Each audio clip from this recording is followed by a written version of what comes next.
Sedang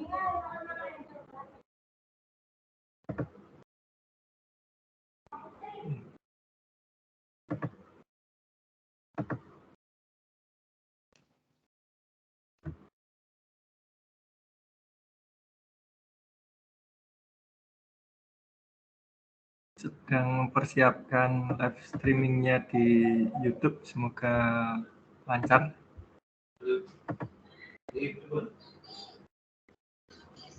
Oke. Oke. Izin saya mulai, Pak Pangarso. Ya, silakan, Mas. Bismillahirrahmanirrahim.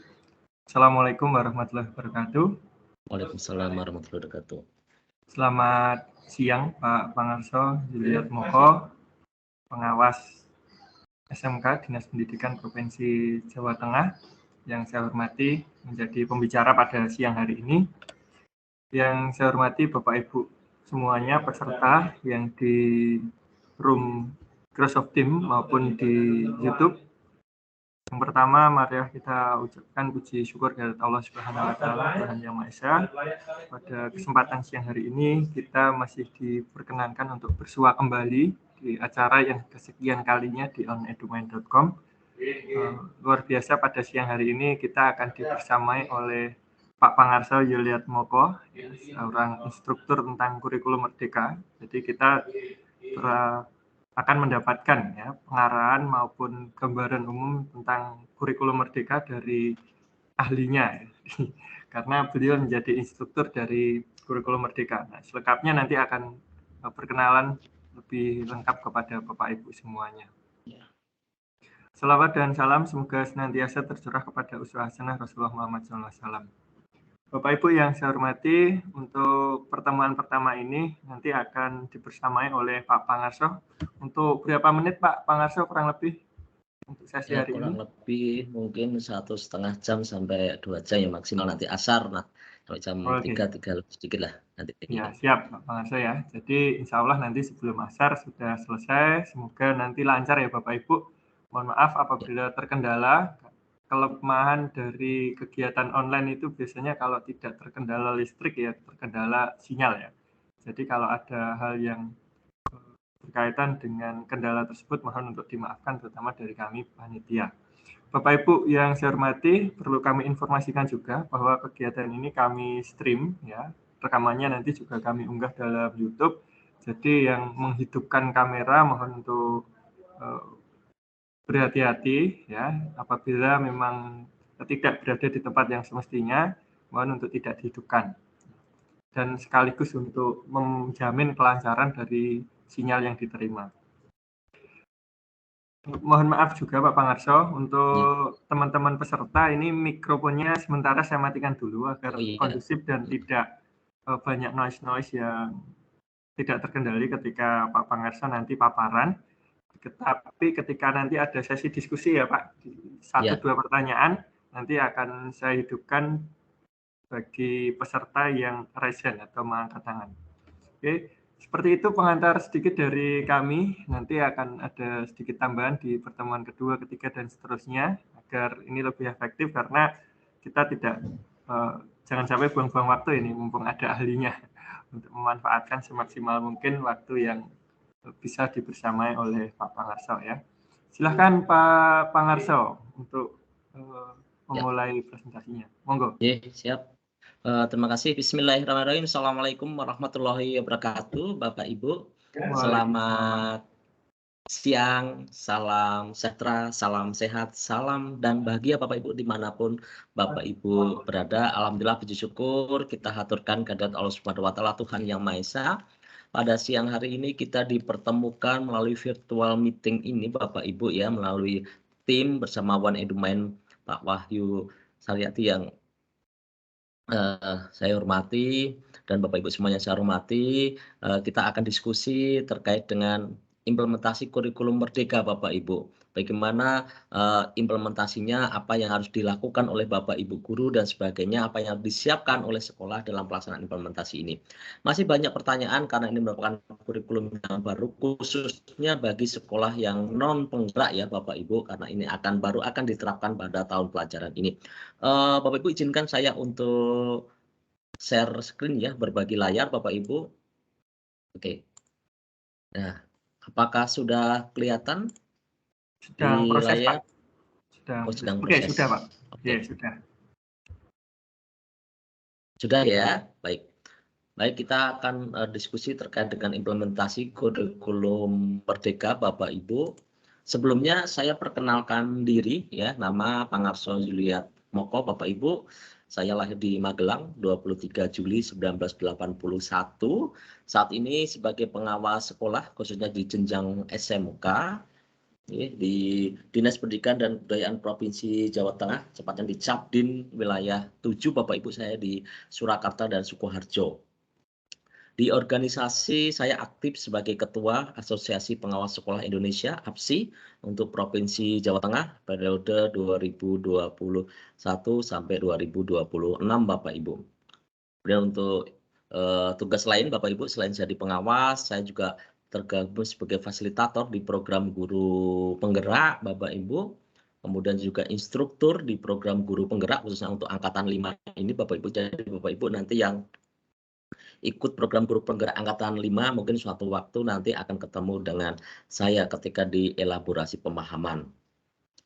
Kemudian juga sebagai narasumber di program sekolah penggerak khususnya di pelatihan komite pembelajaran yang sedang berjalan untuk jenjang PAUD, SD, SMP, dan SMA. Selain itu saya juga MIE Expert sama dengan Pak Mas Wahyu ya di Microsoft Bapak Ibu.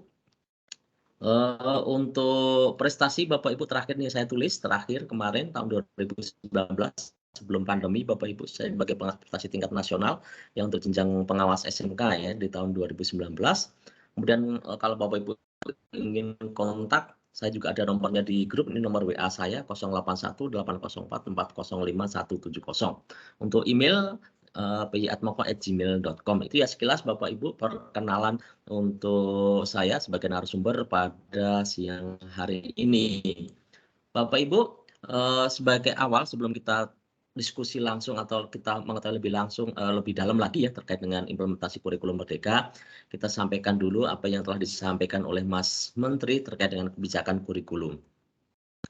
Jadi implementasi kurikulum Merdeka ini ya dalam rangka untuk pemulihan pembelajaran dilakukan berdasarkan beberapa kebijakan ini Bapak Ibu. Jadi kita menyadari 2 tahun kita mengalami pandemi COVID-19, pendidikan kita mengalami penurunan sangat drastis Bapak Ibu, sehingga kita butuh langkah-langkah nyata untuk memulihkan pembelajaran yang kemarin ketika masa pandemi sangat-sangat tidak maksimal Bapak Ibu. Sehingga muncul namanya kurikulum Merdeka. Jadi kurikulum Merdeka kita sampaikan Bapak Ibu, kurikulum itu bersifat dinamis dan kontekstual Bapak Ibu. Artinya apa?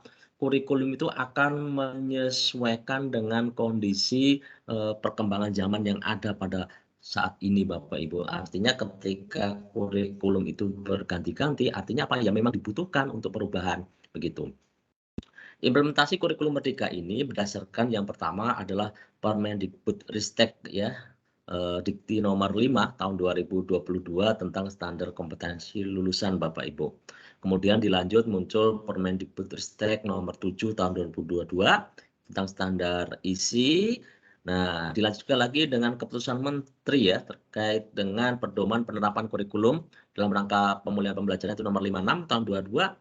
Nah, selanjutnya muncul dari keputusan Kepala BSKAP nomor 008/H/KR/22 tahun 2022 tentang capaian pembelajaran. Nah, ini merevisi capaian pembelajaran untuk sekolah penggerak pada tahun 2021 ya, direvisi dengan capaian yang baru.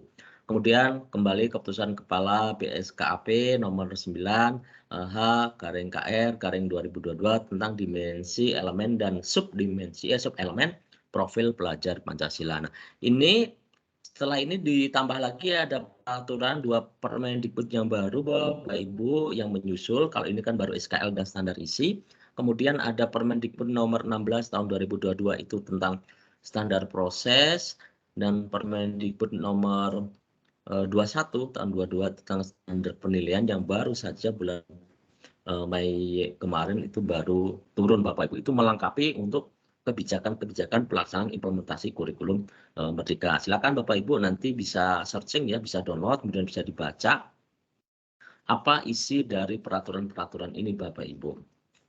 Nah, Bapak Ibu disampaikan Mas Menteri, dalam pemulihan pembelajaran, sekolah masih diberikan kebebasan sebenarnya untuk menentukan kurikulum apa yang akan dipilih pada tahun ajaran besoknya 2022-2023. Bisa pilihan yang pertama pakai kurikulum 2013 secara penuh, jadi kurikulum sebelum masa pandemi Bapak Ibu, disilakan.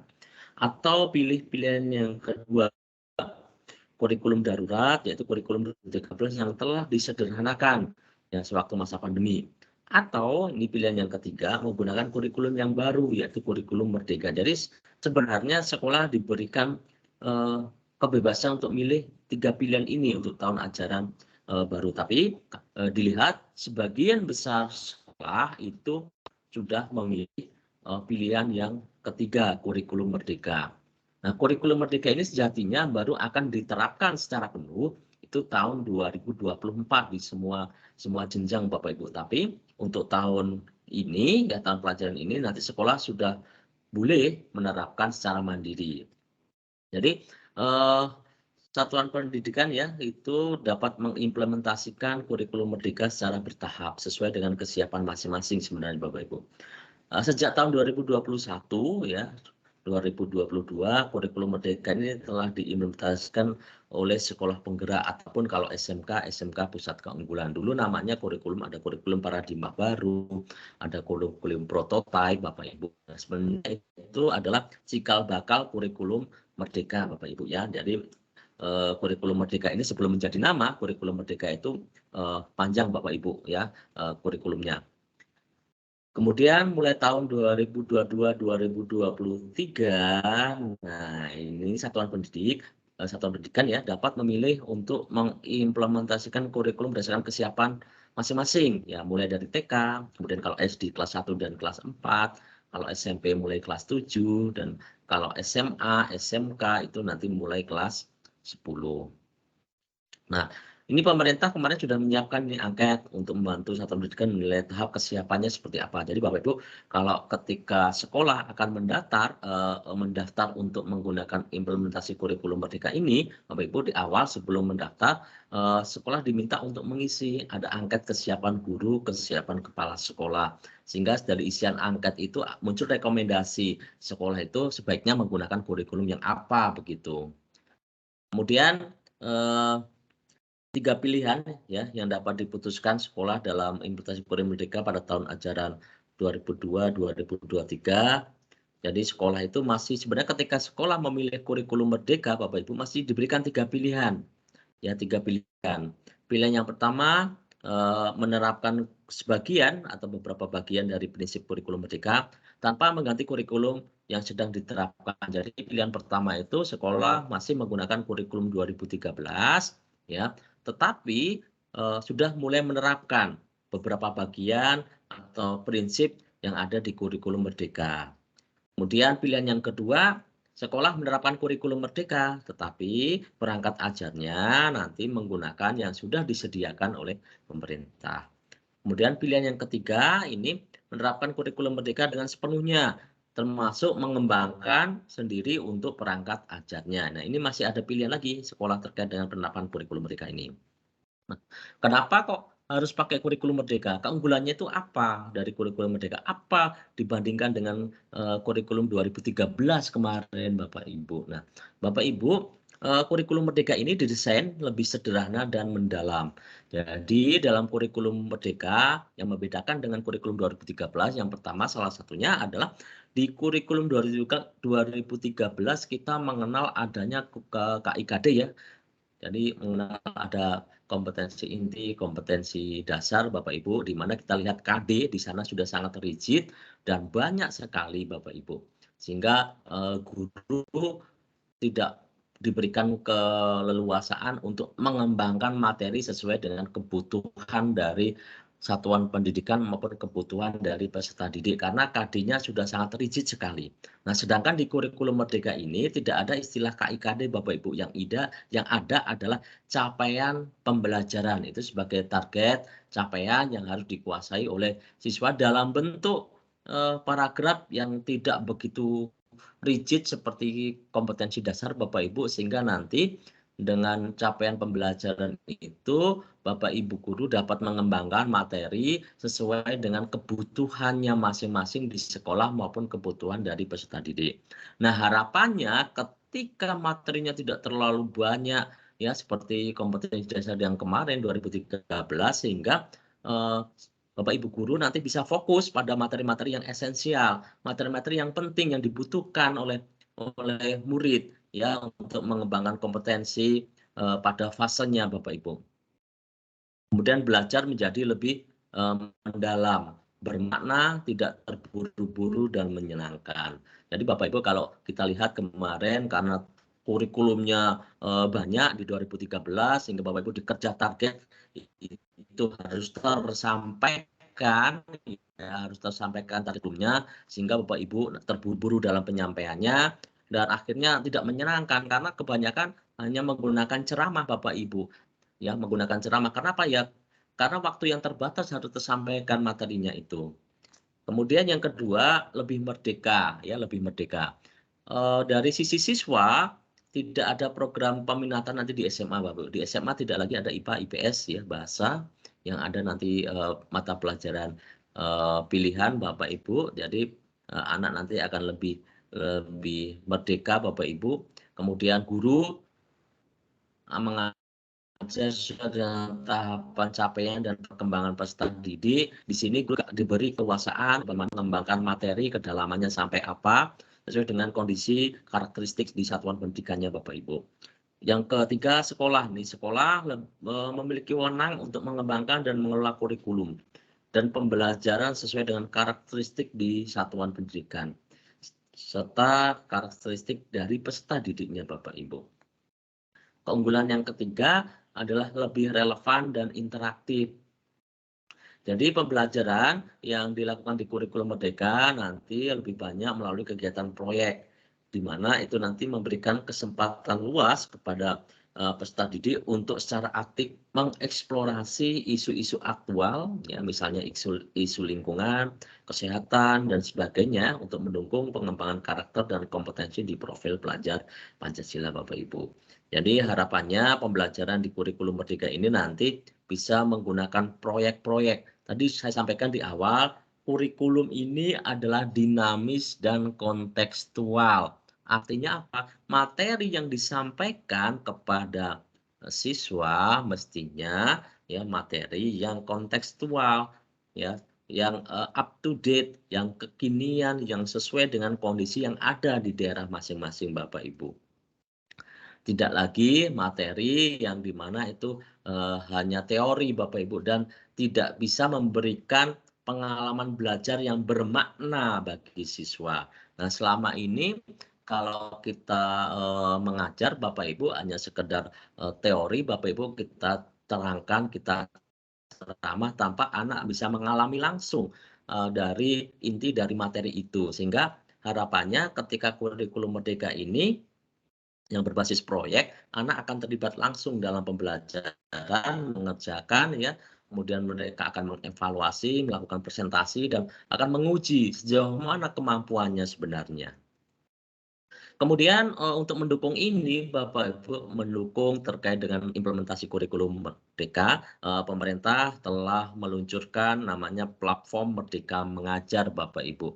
Nah, di sana di platform Merdeka Mengajar nanti Bapak Ibu akan bisa melihat beberapa menu yang akan membantu Bapak Ibu ya dalam implementasi kurikulum Merdeka. Ini sudah versi Android Bapak Ibu bisa diunduh via Play Store ya, platform Merdeka Mengajar, atau juga Bapak Ibu nanti bisa dibuka di browser Bapak Ibu di laptop untuk platform Merdeka Mengajarnya. Bapak Ibu bisa melihat di sana mungkin ada video-video inspirasi dari guru-guru lain terkait dengan pelaksanaan pembelajaran. Juga Bapak Ibu bisa mengikuti pelatihan mandiri kalau ingin memperdalam terkait dengan kurikulum Merdeka itu seperti apa, silakan nanti Bapak Ibu ikuti pelatihan mandiri. Kemudian juga Bapak Ibu bisa upload di sini bukti karya siswa ya, sehingga nanti akan menambah wawasan juga untuk guru-guru yang lain, oh ternyata seperti ini hasilnya dan sebagainya. Kemudian Bapak Ibu juga bisa memanfaatkan gini untuk sebagai asesmen murid. Jadi Bapak Ibu ketika melakukan asesmen penilaian kepada murid, Bapak Ibu nanti bisa membuat kelas di sini dan siswanya diminta masuk. Nah, Bapak Ibu nanti bisa melakukan asesmen di sana. Yang kedua, Bapak Ibu juga bisa mendapatkan perangkat ajar. Jadi Bapak Ibu disampaikan di pilihan kurikulum merdeka ya Bapak Ibu ada di pilihan kedua. Ya, pilihan kedua sekolah menggunakan kurikulum merdeka, tapi perangkatnya menggunakan yang sudah disediakan oleh pemerintah. Jadi di sini salah satunya Bapak Ibu nanti akan mendapatkan contoh-contoh perangkat ajar yang bisa dimodifikasi oleh Bapak Ibu. Jadi ada modul ajar, kemudian di sana juga ada buku-buku teks dan sebagainya. Kemudian kurikulum merdeka ini juga diperkenalkan oleh pemerintah Bapak Ibu melalui kajian-kajian akademik ya. Ya, ini sering di-share di grup, kemudian jadi video-video kurikulum merdeka ya bisa dicari di YouTube Bapak Ibu dari webinar-webinar, kemudian ada juga link-link ya yang terkait dengan sistem informasi kurikulum nasional ini Bapak Ibu.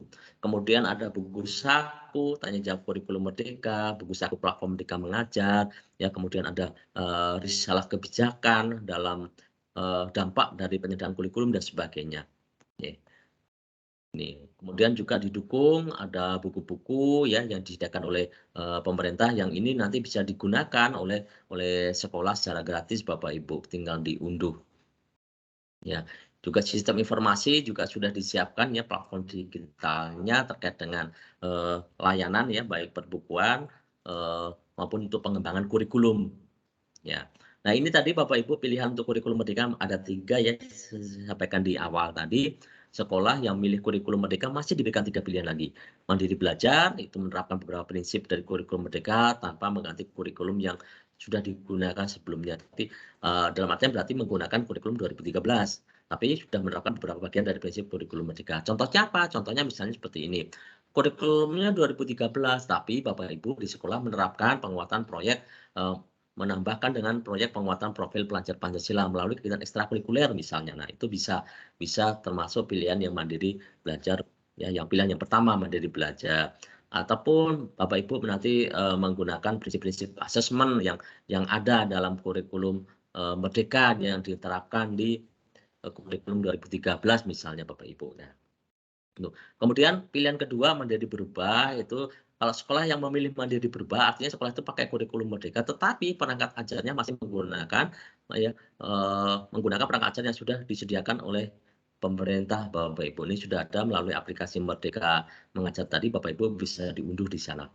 Kemudian pilihan yang ketiga itu mandiri berbagi. Nah, mandiri berbagi ini biasanya untuk sekolah penggerak ya Bapak Ibu, ataupun boleh sekolah non penggerak kalau mau memilih mandiri berbagi Bapak Ibu. Dia mengembangkan kurikulum, mengembangkan sendiri untuk perangkat ajarnya. Jadi kurikulumnya merdeka, perangkat ajarnya tidak menggunakan yang disediakan oleh pemerintah, tapi mereka membuat sendiri untuk perangkat ajarnya. Ini mandiri berbagi. Ya, jadi beragam informasi nanti Bapak Ibu bisa diunduh melalui platform-platform yang ada ya Bapak Ibu, ini contohnya. Kemudian, nah ini juga ada sudah disediakan dukungan dari daerah nanti Bapak Ibu. Kemudian juga ada fasilitas komunitas praktisi Bapak Ibu ya dari komunitas MKKS, MKMP, PKG dan sebagainya. Bapak Ibu kemarin sudah mendaftar ya, kelihatannya Mas Wahyu ini sudah ya komunitasnya sudah dijadikan komunitas praktisi ini. Nanti Betul, bisa Pak dijadikan Pangarso. diskusi katanya dengan kurikulum merdeka. Ya. Ya, Tadi di Wadik Rumah ini sudah setujui Pak ya. Jadi sudah ini sebagai disetujui. jadi sudah resmi dari GTK untuk tempat komunitas praktisi berbagi kurikulum merdeka ya Bapak Ibu ya di sini. Siap. Oke. Kemudian memfasilitasi kolaborasi pendidikan dan masyarakat. Oke, ini dukungan ya disediakan oleh pemerintah. Nah, sekarang kita bicara lebih dalam lagi. Apa itu kekhasan dari kurikulum merdeka? Apa yang membedakan dengan yang kemarin? Ya, Bapak Ibu. Oke. Yang pertama yang bikin khas adalah di struktur kurikulum. Struktur kurikulum Bapak Ibu di kurikulum merdeka nanti dibagi menjadi 2 bagian. Kalau yang di K13 itu di struktur kurikulumnya itu kan hanya dipakai untuk intrakurikuler jamnya. Ya, misalnya bahasa Indonesia 4 jam, ya 4 jam itu dipakai semua untuk kegiatan intrakurikuler. Artinya 4 jam itu dipakai semua untuk mengajar Bapak Ibu, untuk menyampaikan materi pembelajaran. Tetapi di kurikulum merdeka tidak seperti itu Bapak Ibu. Jadi di struktur kurikulum nanti jam pelajarannya Bapak Ibu itu nanti akan dibagi menjadi 2 bagian. Satu bagian untuk pembelajaran intrakurikuler, Intrakurikuler itu artinya penyampaian materi ya sesuai dengan kurikulum materi ya, materi pelajaran. Kemudian bagian yang lain digunakan untuk proyek penguatan profil pelajar Pancasila. Durasinya sekitar 20-30% yang dari jam Bapak Ibu nanti yang digunakan untuk proyek penguatan profil pelajar Pancasila begitu. Ya, jadi Bapak Ibu nanti di struktur kurikulum misalnya tadi bahasa Indonesia 4 jam. Nah, sekarang kalau dulu K13 4 jamnya dipakai untuk ngajar semua 4 jam. Untuk materi ya, untuk menyampaikan materi pelajaran. Tapi sekarang tidak, nanti akan dibagi 4 jam itu, yang 3 jam untuk intra misalnya, yang 3 jam untuk materi pembelajaran, yang 1 jam nanti akan diambil saat waktu Bapak Ibu jam Bapak Ibu 1 jam itu diambil untuk proyek penguatan profil pelajar Pancasila, waktunya 1 jam. Kemudian digabungkan dengan jam-jam profil yang lain, yang jam-jam P5 yang lain dari mapel yang dari mapel-mapel yang lain Bapak Ibu digabungkan dalam 1 tahun, totalnya berapa, baru itu nanti akan dialokasikan untuk pelaksanaan proyeknya. Jadi nanti tidak masing-masing mapel sendiri-sendiri ya Bapak Ibu.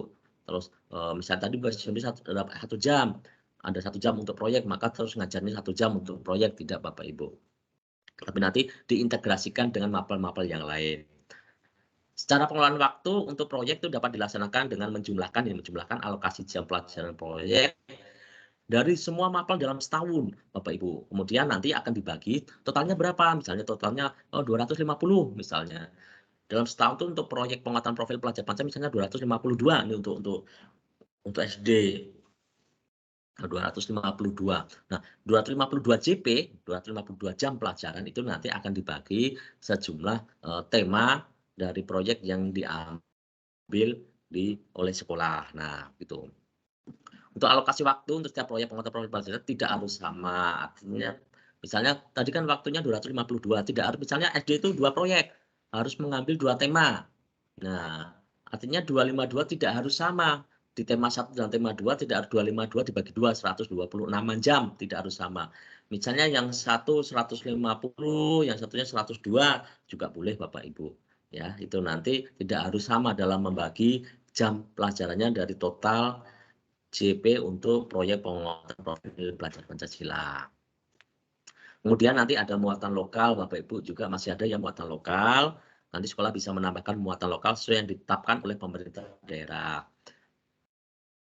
Kalau di provinsi itu di Jawa Tengah ya Bapak Ibu, Provinsi Jawa Tengah, muatan lokal yang wajib adalah bahasa Jawa. Kemudian mungkin di beberapa daerah juga ada tambahan muatan lokal yang lain ya. Itu nanti kita masukkan sesuai dengan karakteristik daerah masing-masing. Mungkin di Jawa Barat beda lagi, mungkin yang ada di Kalimantan juga beda, yang di Sulawesi, yang di Papua, yang Aceh dan sebagainya.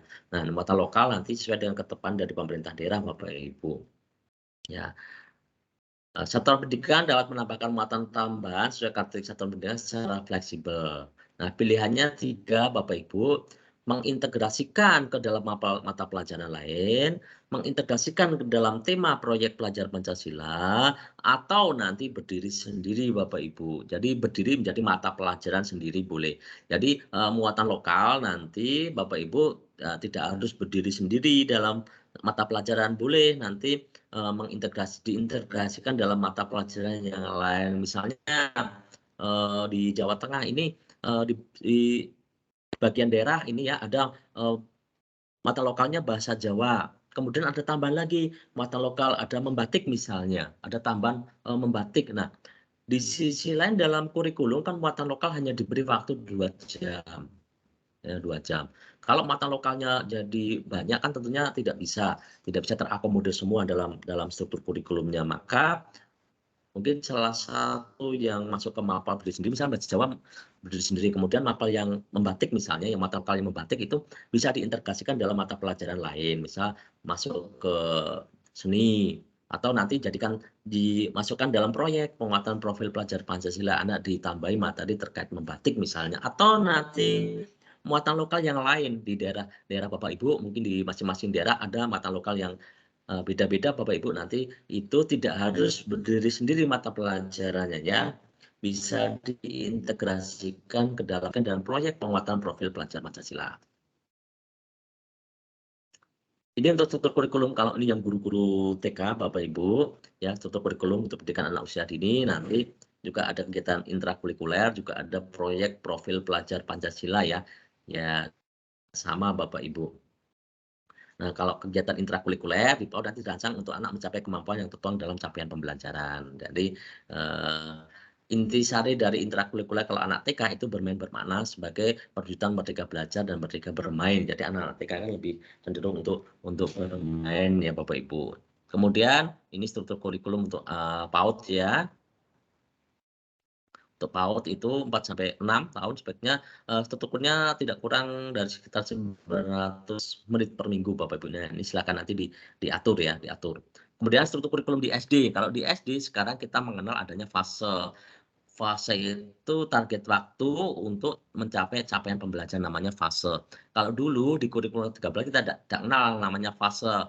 Kenalnya kelas ya, kelas 1, 2, 3, 4, 5, 6. Gitu. Jadi kurikulum itu dicapai dalam satu kelas, satu tingkatan kelas itu ya.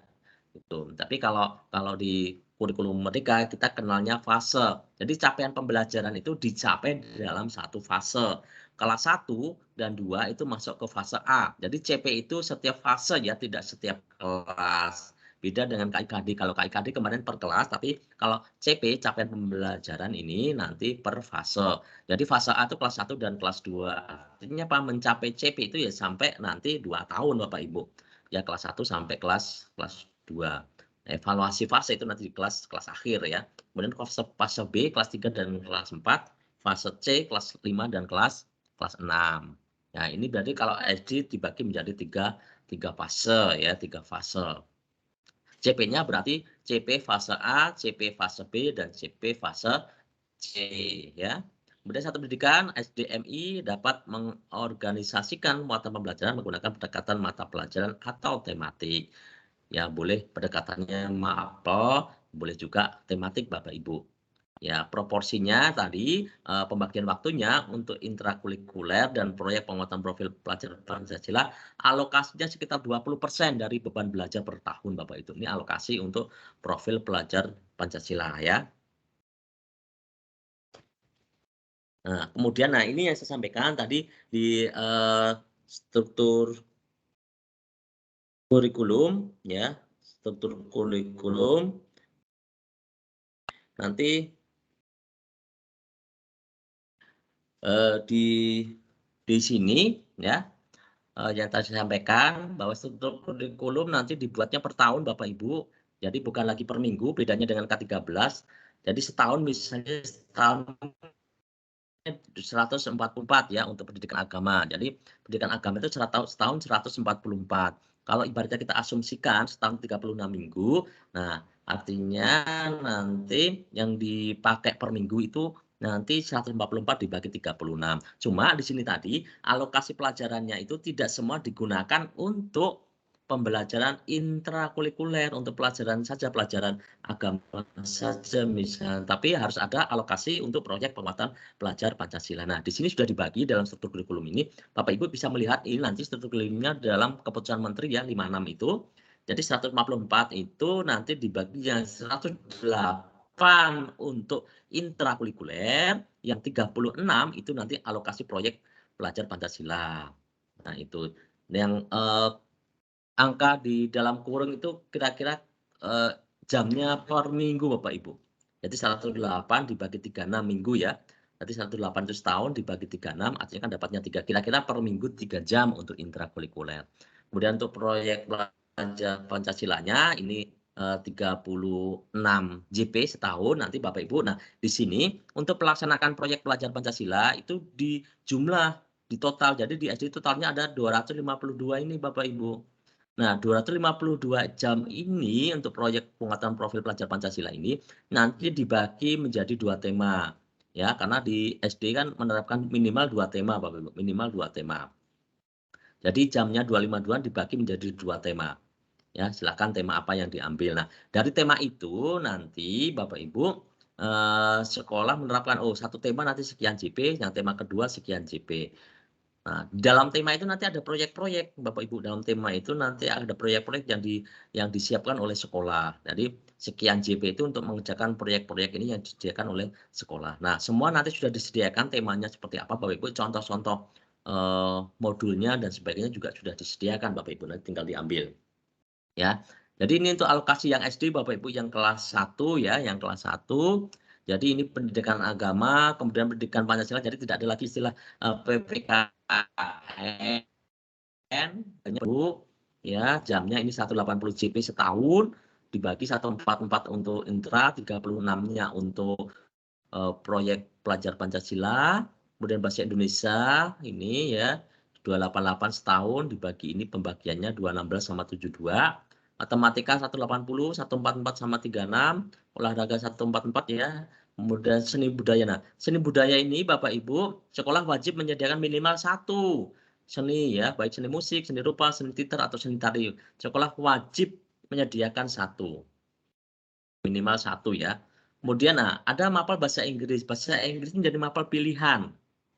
Ya, bahasa Inggris menjadi mata pelajaran pilihan di SD Bapak Ibu. Jadi karena jadi mata pelajaran pilihan artinya apa? Boleh jadikan mata pelajaran kalau sekolah siap. Siap itu dalam artian punya guru bahasa Inggrisnya ataupun nanti guru kelasnya bisa atau kompeten berbahasa Inggris. Nah, itu bisa dijadikan mata pelajaran Bapak Ibu. Tapi kalau sekolah tidak siap, jadi bahasa Inggris ini boleh tidak jadikan mata pelajaran, tapi nanti masuk ke dalam kegiatan ekstrakurikuler misalnya, ya. Jadi bahasa Inggris ini merupakan mapel pilihan ya, mapel pilihan. Kemudian untuk muatan lokal ini 2 jam per tahun, per minggu ya, 72 jam per tahun atau 2 jam per minggu untuk jatah muatan lokal ya Bapak Ibu. Ya, ini untuk kelas 2 juga sama Bapak Ibu, ya kelas 2 juga sama, ya ini. Kemudian mulai kelas 3 Bapak Ibu yang SD, nanti ada mata pelajaran IPAS. Apa itu mata pelajaran IPAS? Mata pelajaran IPAS ada mata pelajaran gabungan antara IPA dan IPS jadi satu, namanya IPAS. Bapak Ibu ya, gabungan IPA dan IPS jadi satu. Nama mata pelajarannya namanya adalah IPAS, sekarang ada tambahan Bapak Ibu ya. Itu kelas 3, kelas 5 dan juga sampai kelas nanti sampai kelas 6 Bapak Ibu ya. Nah, sekarang kalau yang SMP. Nah, struktur kurikulum yang SMP bagaimana? SMP nanti masuk ke fase D. Ya, fase D 3 tingkat. 7, 8, 9 dalam satu fase Bapak Ibu. Ya, SMP itu 7, 8, 9 dalam satu fase. Kemudian untuk pembagiannya intrakurikuler dan juga profil pelajar Pancasila 25%. Kalau tadi SD itu 20% alokasinya, kalau SMP 25% Bapak Ibu untuk proyek penguatan profil pelajar Pancasila. Nah, secara struktur kurikulumnya nanti seperti ini Bapak Ibu. Ya, di struktur kurikulumnya sama nanti dibuat per tahun ya, dibuat per tahun. Tidak lagi per minggu ya, dari strukturnya per tahun. Jadi Bapak Ibu nanti sekolah itu diberikan keleluasan untuk ngatur jadwal ya, ngatur jadwal per minggunya mau berapa jam disilahkan sekolah, yang penting setahun alokasinya ketemu 108 ya. Misalnya untuk agama ya, atau nanti bahasa Indonesia ketemunya 216 ya, begitu Bapak Ibu. Kemudian nanti ada mata pelajaran informatika. Ini jadi mata pelajaran yang wajib ya Bapak Ibu, informatika di SMP.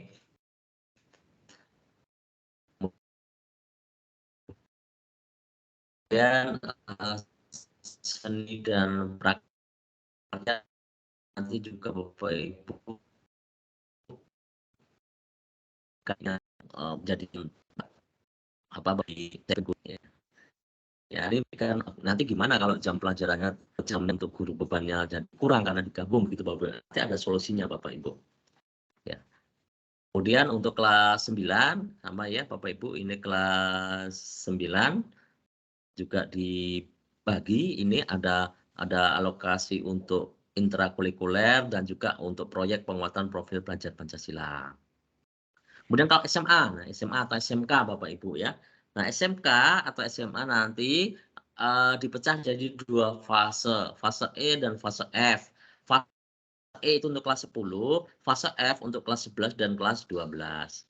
Untuk pembagian di struktur kurikulumnya, intrakurikuler, dan untuk profil pelajar Pancasila kira-kira sekitar 30% dari total jam pelajaran. Ya.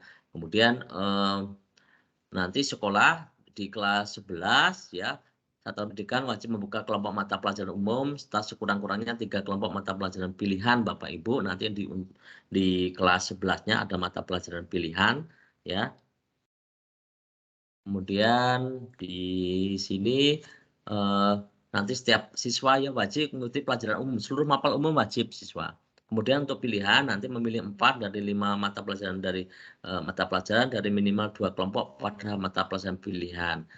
Maksimal mata pelajaran pilihan yang diambil dari 1 kelompok, mata pelajaran pilihan adalah 3 mata pelajaran. Jadi kalau nanti anak SMA, IPA atau IPS nanti itu jadi mata pelajaran pilihan, anak harus milih ya, harus milih dari mata pelajaran pilihan yang disediakan.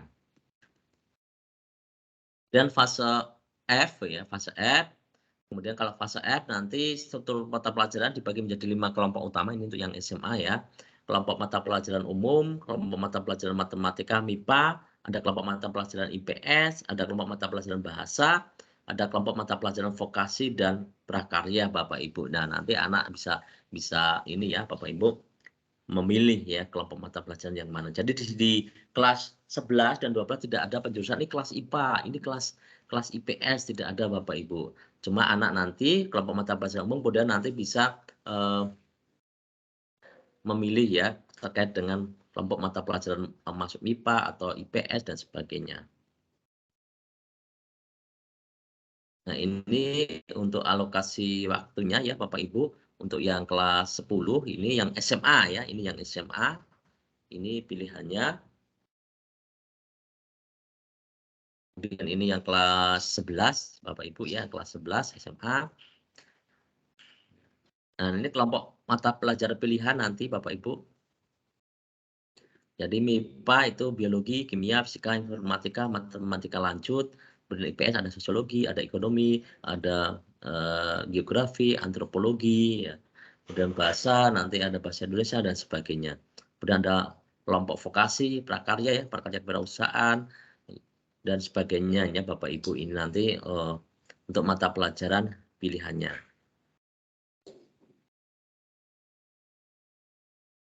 Ini untuk kelas 12, yang ini untuk kelas 12 Bapak Ibu. Ya, kelas 12 seperti ini untuk struktur kurikulumnya. Nah, nanti ada kelompok MIPA, kelompok IPS ya, kelompok prakarya Bapak Ibu. Untuk kelas 11 dan 12 ya itu nanti. Nah, kita baru mulai di kelas 10 nanti Bapak Ibu. Ini untuk struktur kurikulum SMK ya, struktur kurikulum SMK. Jadi perubahan kurikulum diawali dengan penataan ulang untuk spektrum keahlian Bapak Ibu. Di SMK perubahannya tidak ada lagi namanya kompetensi keahlian. Adanya adalah program keahlian Bapak Ibu di SMK. Kemudian di kelas 11 nanti muncul yang namanya konsentrasi keahlian. Nah, ini sudah ditata Bapak Ibu, sudah ada keputusannya, nanti sekolah SMK tinggal menyesuaikan ya, tinggal menyesuaikan. Ini struktur kurikulumnya untuk SMK ya, alokasi waktu Bapak Ibu. Nah, di SMK ada pendidikan agama itu 108 setahun, tetapi untuk intrakurikuler 90 JP. Untuk proyek penguatan profil pelajar Pancasila 18 JP setahun, Bapak. Kalau ini dibagi minggu ya, dibagi 36 itu tidak bulat. Artinya apa? Kalau 90 JP dibagi 36 itu ketemunya 2,5 JP Bapak Ibu. 2,5 itu artinya dalam seminggu itu 2,5 jam, ya, 2,5 jam. Nah, jadi kalau itu nanti kan kita atur ke jadwal sulit Bapak Ibu kalau 2,5 jam. Nanti silakan nanti sekolah bisa menyesuaikan bagaimana mengaturnya. Sehingga kenapa kurikulum ini tidak dibagi per minggu tapi per tahun supaya sekolah punya keleluasaan dalam mengatur jamnya per minggunya. Ya, jadi pengaturan jam itu diserahkan kepada sekolah. Yang penting nanti total dalam setahun di jadwalnya itu adalah sesuai dengan di struktur kurikulum Bapak Ibu. Ya, sama seperti pendidikan Pancasila. Pendidikan Pancasila itu hanya 72 JP setahun Bapak Ibu. Nah, untuk proyek penguatan profil pelajar Pancasila sudah diambil 18 JP. Sehingga untuk intrakurikulernya, untuk menyampaikan materi hanya 54 JP. Nah, 54 JP kalau dibagi 36, ya ini kan setahun ya. 44 JP itu setahun dibagi 36 ketemunya kan 1,5 nih. 1,5 JP per minggu. Nah, kan nggak mungkin jadwalkan 1,5 jam dalam pelajaran karena nanti kan sulit Bapak Ibu pengaturan jamnya. Sehingga nanti silahkan sekolah dalam mengatur penjadwalannya. Misalnya dibuat 3 JP dalam seminggu, kemudian minggu pertamanya 3 JP, minggu keduanya tidak ada pelajaran Pancasila, kemudian minggu ketiganya dan seterusnya. Nah, tapi ini diserahkan kepada sekolah dalam pengaturan JP-nya, dalam pengaturan penjadwalannya ya, Bapak Ibu. Bahasa Indonesia, BCOK, sejarah, ya seni budaya juga sama Bapak Ibu, kelas 10, ya. Kemudian, nah ini di kelas 10 ini kejuruan harusnya ini Bapak Ibu ya, kelompok mata pelajaran kejuruan ini bukan umum. Jadi dibagi menjadi 2 ya, ini saya ganti Bapak Ibu, ini harusnya kejuruan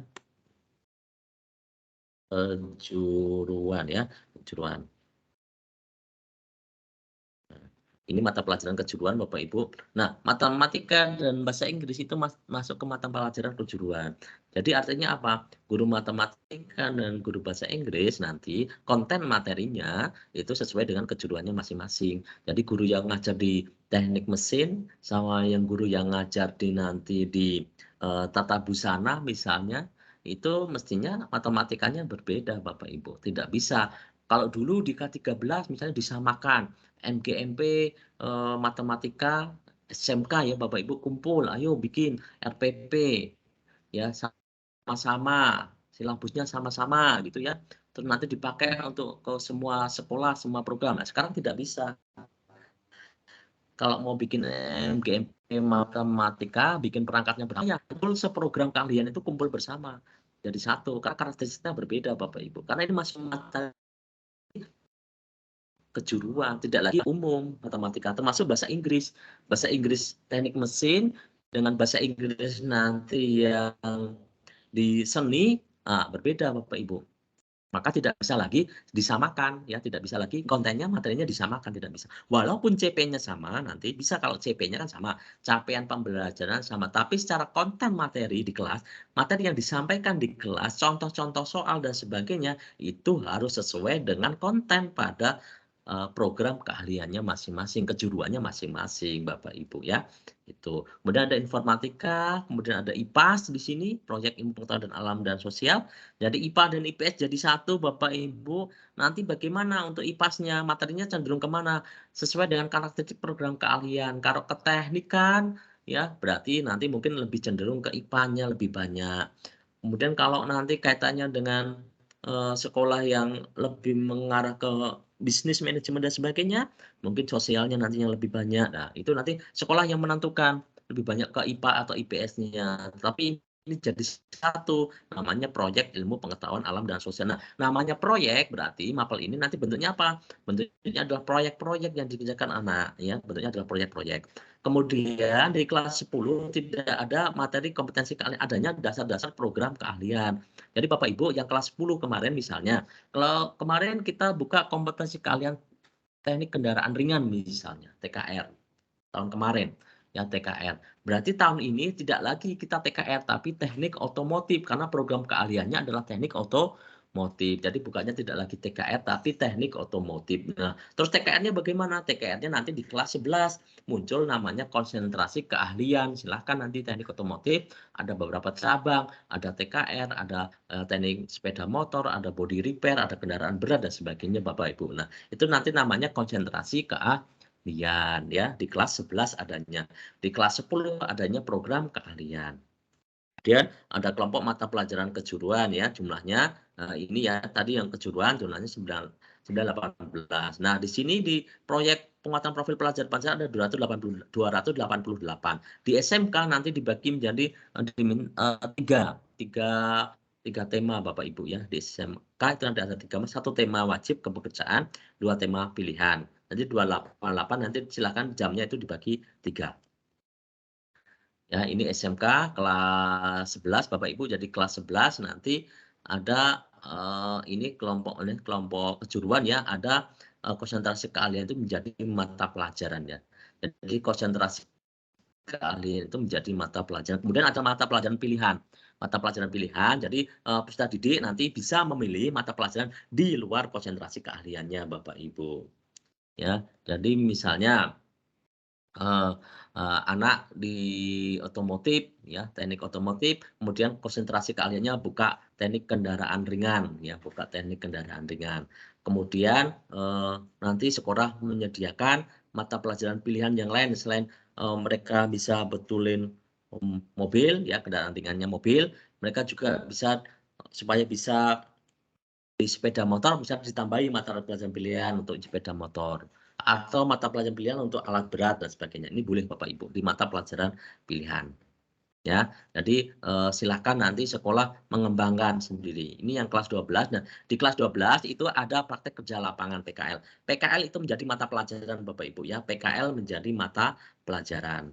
Ya, tidak ini artinya kalau menjadi mata pelajaran PKL nanti PKL ini masuk dalam struktur kurikulum dan dilaksanakan minimal 6 bulan di kelas 12 Bapak Ibu.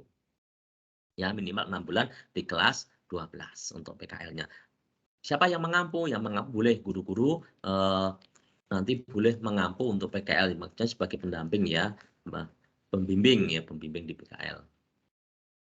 Ini kalau yang 4 tahun Bapak Ibu, ini yang program 4 tahun Bapak Ibu ya.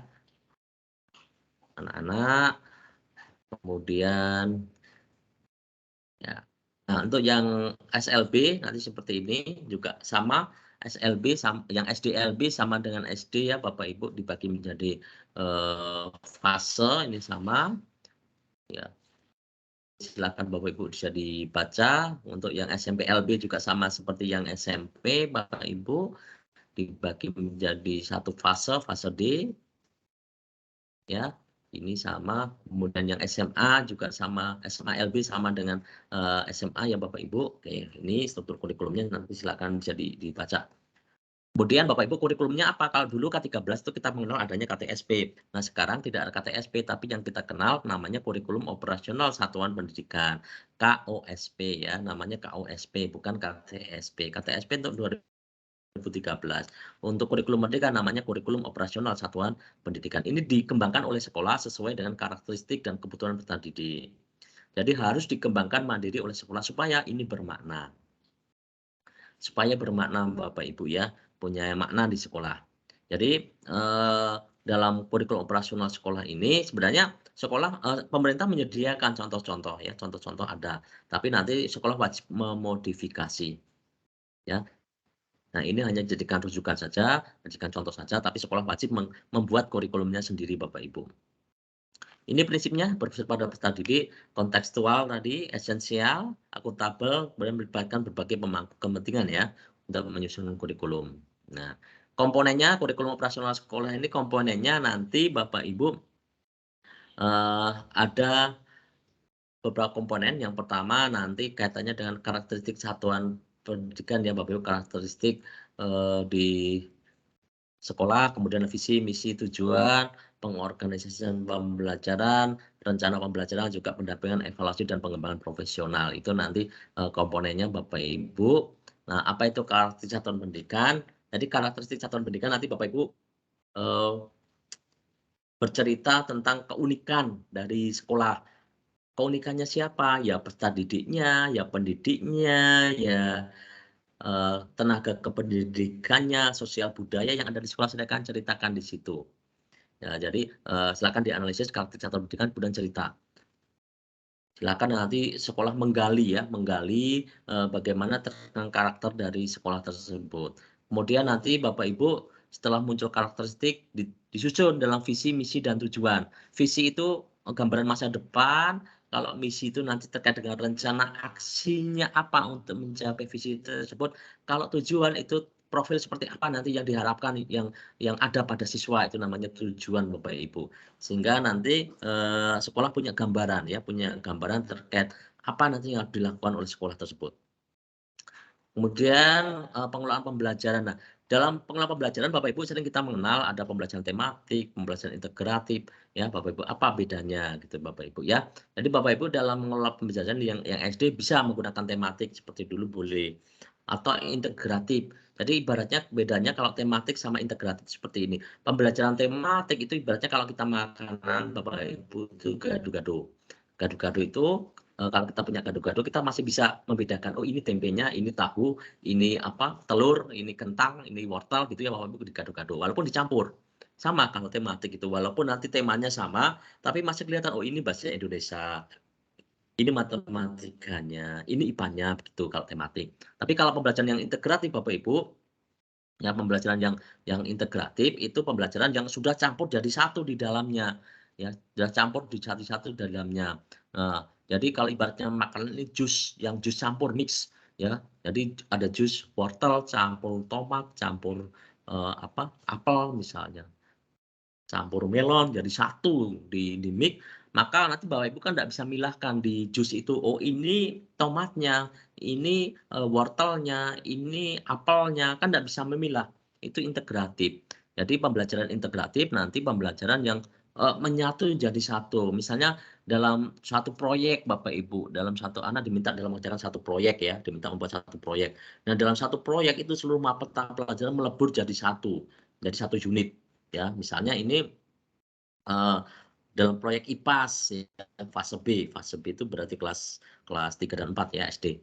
Rancangannya cara menyampaikan sebuah pesan menentukan efektif penyampaiannya, ide utama konsepnya ya. Kemudian nanti menyampaikan pesan mempromosikan gaya hidup sehat ya, temanya nanti menyampaikan tentang promosi gaya hidup sehat. Jadi siswa merancang media, pesan inti yang perlu disampaikan dalam serangkaian kegiatan kampanye hidup sehat. Nah, di sini nanti terkait dengan pengetahuan gaya hidup sehat itu berarti ada pelajaran IPA-nya ya. Kemudian terkait dengan bagaimana anak membuat kalimat, merancang medianya, menyampaikannya itu ada bahasa Indonesianya. Nah, kemudian bagaimana anak dalam memahami lingkungan sekitar ya, keluarga dan sebagainya itu ada PPKN-nya. Nah, itu dalamnya itu terintegrasi jadi satu. Ya, Bapak Ibu. Dalam proyek itu terintegrasi jadi dari satu. Jadi tidak terpilah-pilah untuk mata pelajarannya itu terintegrasi Bapak Ibu. Ya, nanti untuk contoh mata pelajarannya nanti sama Bapak Ibu, ya mungkin bisa unit integratif kalau ini dalam satu proyek, nanti silakan dijadwalkan ya, terintegratif, kemudian proyek pengetahuan profil pelajar Pancasila nanti dimasukkan di mana, dalam blok itu nanti bisa dibuatkan Bapak Ibu, jadi bisa dibuat dalam blok Bapak Ibu, dalam penjadwalannya ya, nanti Bapak Ibu, jadi ini dalam penjadwalan, pengorganisasian pembelajaran ini nanti diserahkan sepenuhnya kepada sekolah bagaimana mengatur jadwalnya, per minggunya mau dibikin berapa jam, terserah Bapak Ibu. Yang penting nanti di akhir itu setahun itu nanti setahun itu nanti totalnya sejumlah jam yang ada di struktur kurikulum. Ya, ya ini yang berbasis mata pelajaran. Nah, mata pelajaran biasa jadi kalau mata pelajaran itu antara satu pelajaran dengan pelajaran yang lain itu berpisah-pisah. Ya, ini bahasa Indonesia sendiri, IPA sendiri, PKN sendiri itu kalau berbasis mata pelajaran ya Bapak Ibu. Kemudian perangkat ajar, ya bagaimana guru menggunakan dan memilih perangkat yang tepat Bapak Ibu. Nah, prinsip pembelajarannya, pembelajaran nanti dirancang dengan mempertimbangkan tahapan perkembangan anak ya Bapak Ibu. Kemudian dirancang, dilaksanakan untuk membangun kapasitas menjadi pembelajar sepanjang hayat. Dikembangkan berdasarkan kompetensi dan karakter, nanti harus relevan dan berorientasi pada masa depan yang berkelanjutan. Ini prinsip pembelajarannya. Kemudian ini asesmennya Bapak Ibu yang dilakukan. Jadi asesmen ini bagian terpadu dari proses pembelajaran. Ya, jadi tidak ada lagi Bapak Ibu penilaian sikap sendiri, pengetahuan sendiri, keterampilan sendiri tidak ada. Jadi semua sudah terpadu dalam satu proses Bapak Ibu. Kemudian dirancang dan dilakukan sesuai dengan fungsi asesmen tersebut, asesmen formatif, sumatif yang dirancang sesuai dengan fungsinya Bapak Ibu, kemudian dirancang secara adil, proporsi, valid, dan dapat dipercaya. Kemudian laporan kemajuan belajar ini dan pencapaian belajar tadi bersifat sederhana dan informatif, artinya laporan hasil belajar siswa itu benar-benar memberikan informasi tentang kompetensi yang dicapai anak. Ya, kemudian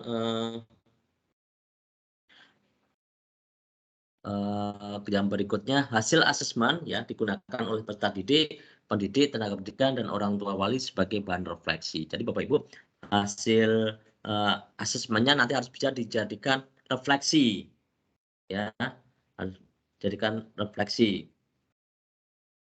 Oke, ini dalam perencanaan nanti Bapak Ibu ada perencanaan terkait dengan asesmen di awal, diagnostik ya, asesmen di awal nanti untuk mengidentifikasi kebutuhan belajar siswa, Bapak Ibu nanti bisa dilakukan, kemudian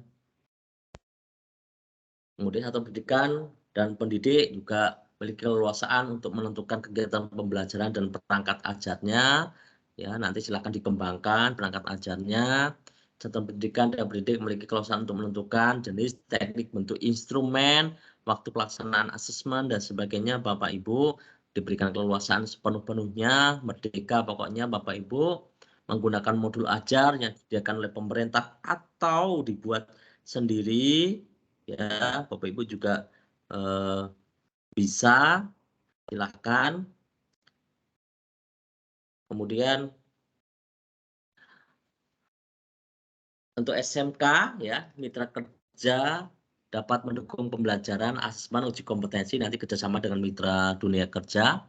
Kemudian perencanaan pelaksanaan pembelajaran asesmen pada masa PKL di SMK dilaksanakan secara kolaboratif ya oleh satuan pendidikan dan mitra kerja kemudian dunia kerja Bapak Ibu. Nah, untuk perangkat ajar ini sudah disediakan oleh pemerintah Bapak Ibu. Bapak Ibu nanti bisa memodifikasi perangkat-perangkat ajarnya ya yang ada di sana, buku teks, modul ajar, ada ATP, modul proyek semua sudah disediakan. Bapak Ibu nanti tinggal menggunakan.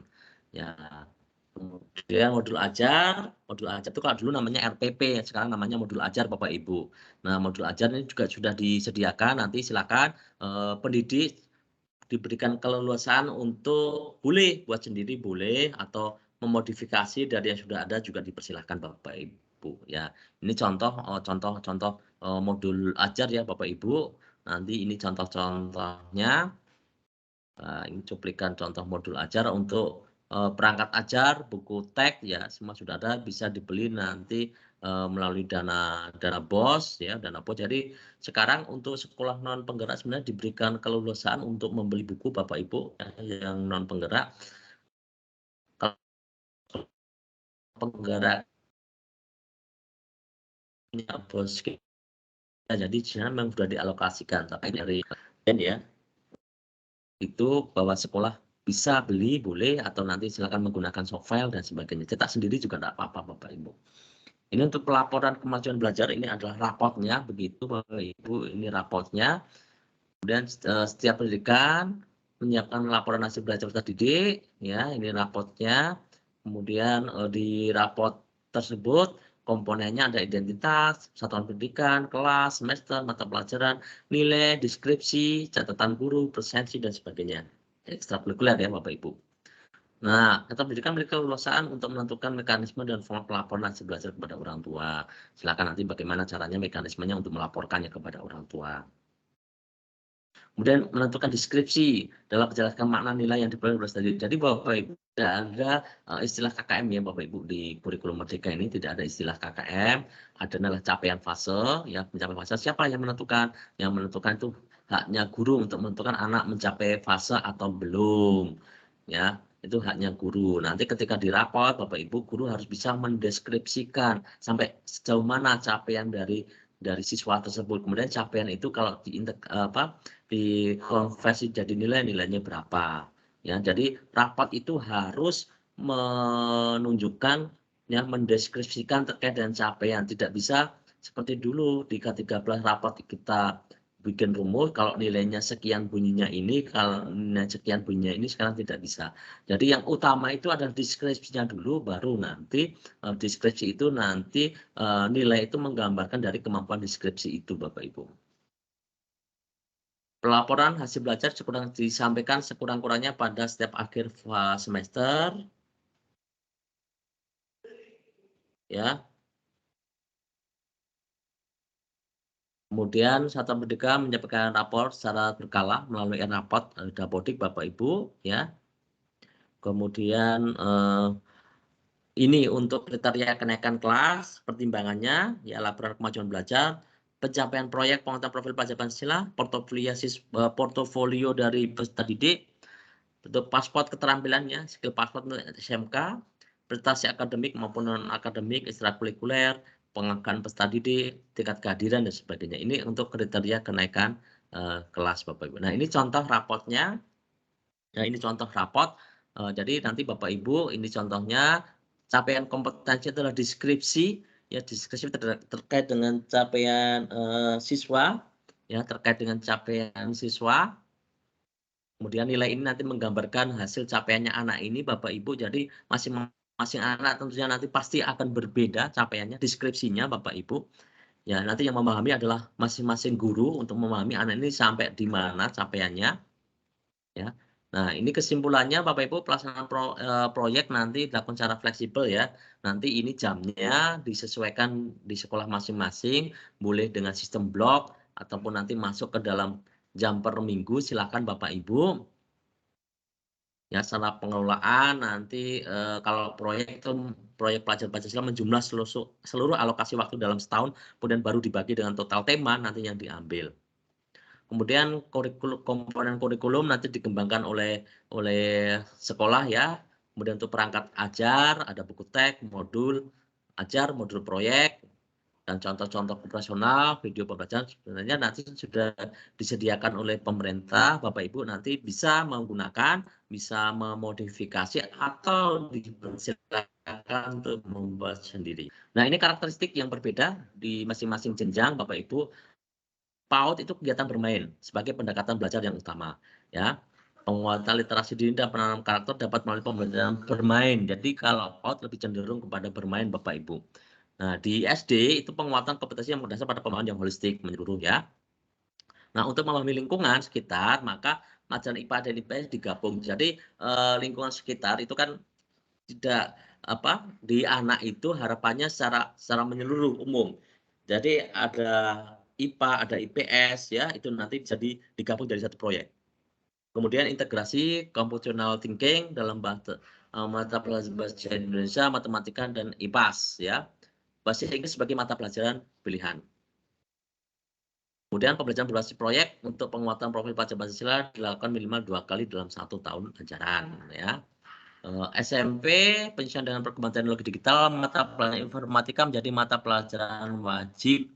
Panduan untuk guru informatika disiapkan untuk membantu guru-guru pemula, sehingga guru-guru mata pelajaran tidak harus berlatar belakang pendidikan informatika. Ibu. Pembelajaran proyek potensial 2 kali dalam 1 pembelajaran. Ini proyeknya minimal 3 kali ya Bapak Ibu. Kemudian untuk SMA tidak penjurusan tidak diberlakukan. Di kelas 10 pelajar menyiapkan diri untuk menentukan pilihan mata pelajaran di kelas 11 ya. Mata pelajaran yang dipelajari serupa dengan di SMP itu di SMA ya. Kelas 11 dan 12 wajib mengikuti mata pelajaran dari kelompok mapel wajib dan memilih mata pelajaran dari kelompok MIPA, IPS, bahasa, dan keterampilan vokasi sesuai dengan minat, bakat, dan aspirasinya. Jadi wajib diikuti, kemudian bisa memilih untuk yang kelompok MIPA, IPS, atau bahasa. Kemudian pembelajaran berbasis proyek untuk penguatan profil pelajar Pancasila dilakukan minimal 3 kali dalam 1 tahun pelajaran. Ya. Dan pelajar menulis esai ilmiah sebagai syarat kelulusan. Nah, ini ada esai ilmiah Bapak Ibu untuk syarat kelulusan. SMK, dunia kerja dapat terlibat dalam pengembangan pembelajaran. Struktur lebih sederhana dengan 2 kelompok mata pelajaran umum dan kejuruan. Persentase untuk kejuruan meningkat dari 60 ke 70% ya. Nanti yang berbasis proyek mengintegrasikan mata pelajaran terkait Bapak Ibu, PKL wajib di 6 semester, ya 6 bulan ya, minimal 6 bulan di 1 semester ya. Kita dapat memilih mata pelajaran di luar program keahliannya Bapak Ibu. Nanti mata pelajaran pilihan. Untuk SLB, capaian pembelajaran pendidikan harus dibuat hanya untuk memiliki hambatan intelektual Bapak Ibu. Ya, kemudian untuk pelajar SLB yang tidak memiliki hambatan intelektual, capaian pembelajaran sama dengan sekolah reguler yang sederajat dengan menerapkan prinsip modifikasi kurikulum. Kemudian sama dengan pelajar di sekolah reguler, pelajar di SLB juga menerapkan pembelajaran berbasis proyek. Ya, ini sama Bapak Ibu yang di SLB ya. Nah, Bapak Ibu, Nah, ini tambahan Bapak Ibu, kita sekarang menghadapi generasi Z, murid-murid kita memiliki 10 karakteristik ini, ya, yang mereka butuhkan adalah kolaborator, mereka bisa bekerja sama, mereka bisa berkreatif thinking, memecahkan masalah, pengguna informasi, mobile learner, dan juga mereka sebagai pembelajar yang mandiri Bapak Ibu. Nah, ini yang kita hadapi anak-anak kita ya, generasi Z ini, Bapak Ibu, kita harus menyadari itu. Untuk itu Bapak Ibu, kita harus melakukan perubahan, kita harus menyadari bahwa sudah ada perubahan dalam aktivitas pembelajarannya Bapak Ibu, ya. Dulu anak-anak itu diberitahu, sekarang mereka cenderung mencari tahu Bapak Ibu. Dulu hanya sebagai sumber belajar, sekarang aneka sumber belajar. Dulu kita berbasis konten, materi, sekarang kita kompetensi bicaranya. Dulu terpisah-pisah parsial, kita sekarang terpadu. Dulu sebagian aspek saja, sekarang holistik. Dulu banyak satu jawab, sekarang harusnya lebih beragam jawab supaya anak lebih kritis, lebih kreatif Bapak Ibu. Dulu guru itu sebagai selebriti, sekarang muridnya selebritisnya. Dulu kita mengenal hanya belajar tuh hanya di sekolah, sekarang kita mengenal belajar di mana saja, di rumah, di sekolah, di taman, di mal, dan sebagainya. Belajar di jam-jam tertentu, sekarang belajar kapan saja Bapak Ibu bisa. Udah dulu satu cara untuk semua, sekarang mengadaptasi keberagaman. Dulu TIK terbatas, sekarang TIK dimaksimalkan. Dulu masih sering pertanyaan-pertanyaan terkait mengingat, sekarang harapannya pertanyaan bagaimana mereka bisa menganalisis, bisa menalar. Dulu kita mengenal hanya PTM, sekarang ada PTM, ada daring, ada hybrid Bapak Ibu. Dulu kita mengejar skor, kita sekarang mengejar kebermaknaan. Apalah artinya sebuah nilai kalau anak tidak punya kompetensi Bapak Ibu. Nah, sekarang yang penting adalah maknanya, kompetensinya, bukan sekedar skornya. Dulu terstandarisasi harus seperti ini, seperti itu, format harus seperti ini, seperti itu. Sekarang kustomisasi Bapak Ibu, bahkan dalam perangkat ajar tidak ada format baku, Bapak Ibu menyusun ATP, menyusun modul ajar, silakan diserahkan kepada Bapak Ibu. Jadi tidak lagi standarisasi harus seperti ini, harus seperti itu. Ya. Kemudian Bapak Ibu, ini menjadi seorang guru yang bermutu, ada 3 komponen yang harus dikuasai. Secara pedagogik Bapak Ibu, jelas Bapak Ibu harus menguasai kompetensi pedagogik, kemudian Bapak Ibu untuk kekiniannya, untuk kontekstualnya, ya, Bapak Ibu harus menguasai konten knowledge, pengetahuan terkait dengan konten dan tema-tema abad 21 Bapak Ibu untuk kekiniannya. Kemudian yang terpenting juga Bapak Ibu harus punya skill terkait dengan teknologi informasi dan media Bapak Ibu. Nah, ketika Bapak Ibu punya 3 ini, irisannya di tengah itu dimiliki Bapak Ibu, maka Bapak Ibu dikatakan guru yang bermutu, ya, guru yang bermutu. Kemudian 5 tips untuk sukses, saya yang paling akhir, yang nomor 5 saja Bapak Ibu, yaitu start now. Jadi buat apa kita menunggu Bapak Ibu, mulailah dari sekarang untuk terus belajar, belajar, dan belajar Bapak Ibu ya. Oke, kemudian saya ajak Bapak Ibu untuk bagaimana berpikir secara menyamping, tidak melihat sesuatu itu dengan separuh-separuh Bapak Ibu. Kalau kita melihat separuh-separuh yang bagian atas itu, just do nothing, tidak mengerjakan apa-apa, maka itu tidak akan mungkin terjadi Bapak Ibu. Tapi kalau itu kita gabung, kita pandangannya kemudian diperluas Bapak Ibu, tidak dibikin separuh-separuh, tidak dilihat sebagian per bagian. Just do it, nothing is impossible. Kerjakan saja, tidak ada yang tidak mungkin Bapak Ibu. Jadi kita sering gagal melihat sisi baiknya karena kita melihat dari perspektif yang salah atau tidak memiliki pandangan yang lengkap Bapak Ibu. Sesuaikan pikiran Bapak Ibu dengan filosofi pemikiran yang lateral, menyamping Bapak Ibu, kita melihat secara menyeluruh, maka kita akan mendapatkan hal-hal yang sangat luar biasa.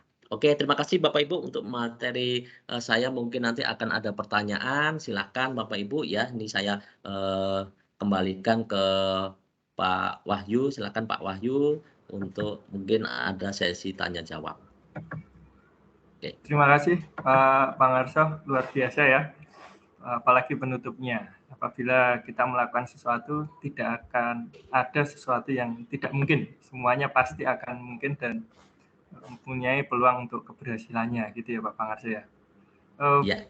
Banyak hal baru yang saya peroleh dari Pak Pangarso pada siang hari ini. Monggo Bapak Ibu nanti boleh raise hand untuk memulai pertanyaan ya. Memang dari beliau lah sebenarnya saya banyak belajar untuk menjadi trainer. Itu pertama yang memberi motivasi dari Pak Pangarso ya. Bahkan kepercayaan pertama itu yang memberikan saya kesempatan untuk menjadi trainer di salah satu sekolah itu juga Pak Pangarso yang menugaskan. Maka perannya Pak Pangarso ini luar biasa terhadap diri saya secara khusus dan edumen pada umumnya gitu ya Bapak Ibu semuanya. Oke, silahkan Bapak Ibu yang ingin tanya silahkan untuk tunjuk jari. Mohon maaf yang tadi sudah tunjuk jari saya turunkan karena saya kira itu kepencet. Nah ini ada yang ingin tunjuk jari silahkan untuk tunjuk jari. Oke, ada Pak Sarbiono. Oh enggak jadi ya, kepencet mungkin ya. Ada Pak Ahmad Albar. Bentar, saya hidupkan mikrofonnya ya. Oke. Ini hanya kami sediakan beberapa pertanyaan mengingat sudah mulai sore ya agar tidak menabrak waktu sholat. Ini Pak Ahmad Akbar. Silahkan dihidupkan speakernya Pak Ahmad Akbar. Baik, terima kasih Pak Admin. Oke, Pak Ahmad Akbar dari mana ini? Assalamualaikum warahmatullahi wabarakatuh. Waalaikumsalam warahmatullahi wabarakatuh. Pada Pak Pangarso selaku pemateri pada sore hari ini, saya Ahmad Akbar dari Aceh Singkil, Bapak. Oke, luar biasa dari Aceh, Pak. Jauh sekali. Ya. Silakan Pak Ahmad. Baik, saya hanya sedikit saja bertanya nih Pak. Kebetulan diskusi dengan kawan-kawan terkait dengan jam pembelajaran untuk kurikulum kita yang terbaru ini ya, kurikulum Merdeka, Pak. Jadi terutama bagi kawan-kawan yang sudah sertifikasi nih Pak, mengingat katanya ada pengurangan jam pembelajaran, jumlah jam pembelajaran kan, nah, di mana guru sertifikasi itu kan wajib 24 jam begitu. Iya. Jadi karena ketidaktahuan, ya kita juga belum bisa menjawab pertanyaan itu begitu kan, bagaimana apakah kalau yang seperti saya kebetulan guru IPS nanti 1 jamnya dialihkan menjadi untuk proyek, nah 3 jam jumlah kelasnya terbatas kan tidak cukup 24 jam begitu Pak. Apakah ada pengaruhnya begitu Bapak? Mungkin itu saja pertanyaan saya, begitu juga dengan mata pelajaran yang lain Bapak. Kebetulan saya di SMP Pak. Ya, ya. Oke. Di satu saja ya. Oh 3 langsung Pak? Ya. Ya. Oke, terima kasih Pak. Di Assalamualaikum warahmatullahi wabarakatuh. Waalaikumsalam warahmatullahi wabarakatuh. Ada Pak Ismail, silahkan dihidupkan Pak Ismail mikrofonnya. Assalamualaikum warahmatullahi wabarakatuh. Waalaikumsalam. Terima kasih banyak atas kesempatan yang diberikan. Jadi gini, pertanyaan saya terkait. Pak Ismail dari mana? Saya dari SMK Muhammadiyah 3 Ambulu. Oke, Ambulu. Provinsi mana Pak itu Pak? Jawa Timur, Jember. Oh, Jember. Terkait penerapan kurikulum yang baru ini, kira-kira bisa nggak untuk sekolah-sekolah daerah? Biasanya umumnya kurikulum ini berhasil diterapkan, tapi ketika di lapangan tidak mampu diterapkan seperti itu. Oke, mungkin itu aja. Terima kasih. Siap. Ya. Terima kasih Pak Ismail. Satu lagi ya Pak Pangarso. Ini ada Pak Sarbiono. Silahkan dihidupkan mikrofonnya Pak Sarbiono.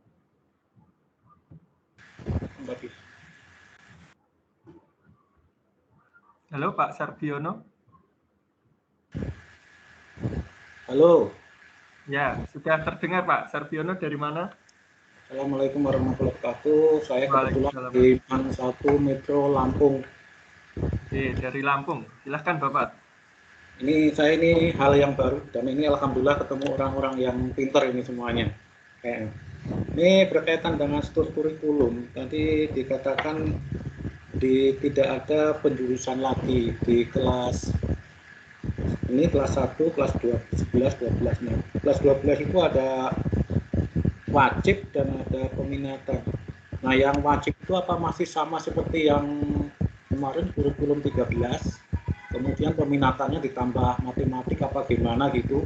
Akan boleh. Nah, 1 itu yang pertama. Yang kedua, tadi kelulusannya ada karya tulis, apa itu mutlak harus ada? Kalau nggak ada karya tulis berarti tidak lulus atau gimana? Salah satunya apa gimana? Terima kasih Pak. Assalamualaikum warahmatullahi wabarakatuh. Waalaikumsalam warahmatullahi wabarakatuh. Ya, sudah ya. Assalamualaikum warahmatullahi wabarakatuh. Silakan langsung dijawab Pak Ya, Pangarso. baik, Dari Pak. yang pertama terkait dengan kekhawatiran terkait pemenuhan jam pembelajaran, ya itu karena perubahan struktur kurikulum, kemudian ada beberapa mata pelajaran yang digabung, Bapak Ibu, sehingga apakah nanti jamnya kalau jadi kurang, terus bagaimana? Nah, Bapak Ibu, di kurikulum Merdeka ini, kurikulum Merdeka ini, Bapak Ibu, ada ada tugas tambahan nanti yang bisa diberikan kepada guru yang kurang jam. Contohnya, ada tambahan, kalau dulu kan tambahnya itu wakil kepala sekolah, kemudian perpus begitu ya, kaleb dan sebagainya itu tambahnya. Sekarang ada lagi satu namanya sebagai koordinator proyek penguatan profil pelajar Pancasila. Sebagai seorang koordinator itu yang mengkoordinir. Jadi itu perombel diakui, sebagai koordinator perombel itu diakui 2 jam. 2 jam. Kemudian satu orang guru bisa sampai 3 rombel maksimal. Jadi bisa mendapatkan jam tambahan itu 6 JP sebagai koordinator proyek penguatan profil pelajar Pancasila. Itu ada dalam keputusan menteri ini, saya tampilkan Bapak Ibu keputusan menterinya ya, saya tampilkan di sana. Bapak Ibu nanti supaya bisa melihat Bapak Ibu. Nah, ini. Jadi ada beban tugas tambahan sebagai seorang koordinator Bapak Ibu, ya, koordinator untuk profil pelajar Pancasila, ya, koordinator ini nanti tugasnya mengembangkan kemampuan kepemimpinan dalam mengelola proyek, mengelola sistem, jadi bisa mengatur jadwal. Kemudian Bapak Ibu nanti buktinya apa? Ada surat tugas. Surat tugas sebagai koordinator, kemudian ada program penjadwalan, juga ada laporannya. Di sini disampaikan dalam keputusan menteri itu Bapak Ibu, dalam keputusan itu beban kerja tugas tambahan sebagai koordinator proyek itu ekuivalen dengan 2 jam tatap muka per 1 rombel ya. Jadi nanti setiap tahunnya untuk pemenuhan jam tatap muka paling sedikit 24 jam tatap muka per minggu, dan paling banyak mengampun nanti 3 rombel, artinya satu guru tadi yang kurang jam bisa ditugasi sebagai koordinator sampai 3 rombel mendapatkan tambahan 6 JP ya, tambahan 6 JP dari sebagai koordinator. Itu di keputusan menteri, nanti ada Bapak Ibu silakan diunduh, itu nanti ada di halaman berapa ini ya, di halaman 3 ini ya. Kemudian satu lagi Bapak Ibu. Nah, Bapak Ibu, dalam hal masih terdapat nanti di guru ya, nanti di SMP, SMA, mata pelajaran seni dan prakarya di SMP, SMA dan SMK, mata pelajaran dari kelompok pilihan di SMA, mata pelajaran pilihan di SMK, Bapak Ibu. Setelah guru-guru tersebut nanti diberikan tugas tambahan lain sebagai koordinator proyek profil pelajar Pancasila tadi yang saya sampaikan di awal, ternyata masih belum memenuhi juga untuk 24 jam. Terus bagaimana? Nah, di sini dijelaskan bagi guru-guru yang sudah diberikan tambahan sebagai koordinator proyek masih tidak dapat memenuhi ketentuan paling sedikit 24 jam per minggu ya, karena perubahan struktur kurikulum, maka guru tersebut diakui 24 jam jika pada kurikulum 2013 telah memenuhi paling sedikit 24 jam. Jadi seandainya sekolah tersebut menerapkan kurikulum 2013 itu tidak masalah guru-guru tersebut 24 jam. Tapi karena di kelas 10-nya menggunakan kurikulum Merdeka, akibatnya gurunya itu kurang jam, maka guru tersebut tetap diakui memenuhi 24 jam tatap muka. 24 jam. Ya, memenuhi 24 jam per minggunya. Dengan ditambah tadi koordinator proyek penguatan profil pelajar Pancasila. Jadi Bapak Ibu, walaupun sudah ditambah sebagai koordinator tetap kurang, ya itu dikonversinya dianggap diakui, gitu Bapak Ibu. Ini dari keputusan menteri Bapak Ibu. Jadi ini akan berlaku secara nasional ya Bapak Ibu. Jadi bagi guru-guru yang merasa resah, guru SMP seni prakarya ini karena digabung itu, ya, atau nanti di kelompok pilihan SMA itu kelompok pilihannya kok tidak muncul atau jamnya kurang gitu Bapak Bapak Ibu. Nah, nanti ini sebagai patokannya ya, sebagai patokannya. Ini sudah menjawab keraguannya di keputusan menterinya tadi Bapak Ibu. Keputusan menterinya seperti itu. Nah, kemudian terkait dengan apakah kurikulum ini bisa diterapkan di semua daerah? Saya kira bisa Bapak Ibu. Ya, ini tidak membutuhkan kekhususan, tapi yang dibutuhkan adalah bagaimana mindset guru itu berubah. Yang dibutuhkan mindset guru berubah. Karena apa? Karena kurikulum ini disesuaikan dengan karakteristik dari satuan pendidikan, Bapak Ibu. Jadi bukan terus kita mengadopsi punyanya lain. Kalau kita di daerah misalnya kurikulum kemudian kita ambil kita terapkan di daerah kita yang berbeda dengan karakter Jakarta, tentu tidak bisa. Maka Bapak Ibu diarahkan dalam menyusun kurikulum itu harus sesuai dengan kondisi masing-masing satuan pendidikan. Maka di bab satunya tadi disampaikan, bab 1 di kurikulumnya, kurikulum operasional sekolah adalah karakteristik satuan pendidikan. Ceritanya apa yang ditulis? Yang ditulis di sana adalah gambaran keunikan satuan pendidikan. Dan itu sebagai dasar nanti untuk guru-guru dalam menyusun perangkat ajarnya Bapak Ibu. Maka sudah pasti kurikulum ini ya sesuai dengan kondisi di daerah masing-masing supaya bisa dilaksanakan. Ya, supaya bisa dilaksanakan seperti itu. Ya, Bapak Ibu.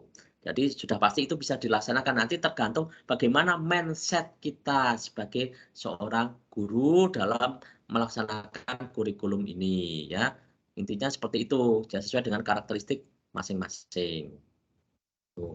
Nah, kemudian terkait dengan tadi pelajaran yang ada di SMA, nanti Bapak Ibu bisa melihat di struktur kurikulumnya yang di keputusan Menteri juga Bapak Ibu, di sana per jenjang sudah ada di SMA mana yang masuk pelajaran wajib, mana yang masuk di pelajaran pilihan ya, mapel pilihan, mana yang masuk dalam mapel wajib. Silakan nanti Bapak Ibu bisa melihat sudah ditentukan mana yang masuk dalam pilihan, misalnya pilihan itu yang MIPA nanti seperti apa, kemudian yang IPS seperti apa, yang bahasa seperti apa, itu sudah ada dalam keputusan Menteri. Di sana struktur kurikulumnya sudah lengkap, tinggal sekolah nanti menyesuaikan dengan kondisi di sekolah masing-masing begitu.